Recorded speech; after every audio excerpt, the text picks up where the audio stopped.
साथियों नमस्कार। आज की मेरी वीडियो का विषय है कैसे खुश रहें हम।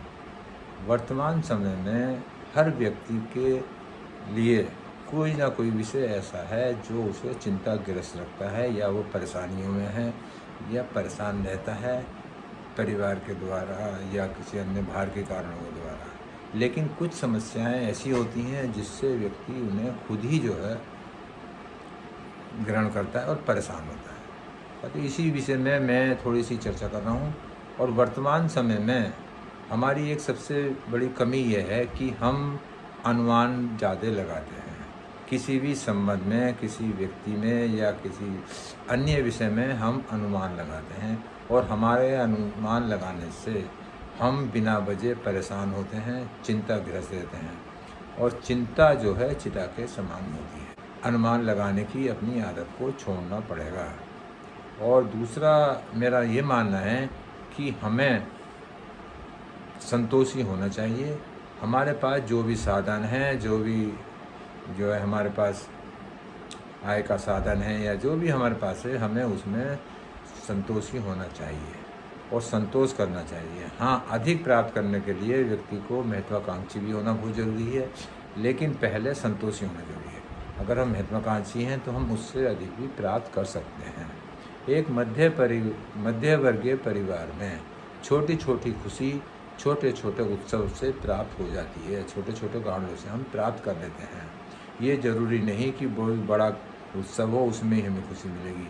लेकिन यदि हम संयुक्त परिवार में रहते हैं और हमें जो है या हमारा कोई संयुक्त परिवार का सदस्य बाहर है, तो यदि उससे कोई ना कोई व्यक्ति परिवार का बात करता है, 2 दिन 3 दिन कभी भी बात करता है, तो उसे एक खुशी मिलती है और वो जो है इस वार्तालाप से एक तरह से खुश होता है। क्योंकि परिवार में यदि सब कुछ ठीक ठाक चल रहा है तो आप भी खुश रहेंगे। लेकिन यदि परिवार का कोई सदस्य परेशान है या किसी वजह से कुछ अन्य कार्य नहीं कर पा रहा है, तो जो है उसका दुख होता है। लेकिन यदि हम उसका ध्यान रखते हैं तो हमें उसे खुश रखने में हम सहायक होते हैं। छोटी छोटी खुशी मिलती हैं जिससे हमारा जीवन बदल जाता है। हमारे पास जो चिंताएं हैं, परेशानियां हैं, हम उनसे दूर हो जाता है और एक खुशनुमा ज़िंदगी जीने के लिए हम जो है कहना चाहिए हमारी आदत हो जाती है। और छोटी छोटी खुशी में जो है हम अपने को अच्छा महसूस करते हैं। और दूसरा मेरा ये मानना है कि हमें विद्वान व्यक्ति मतलब काबिल व्यक्ति का आदर सत्कार और उनकी इज्जत करनी चाहिए, ना कि मूर्खों की।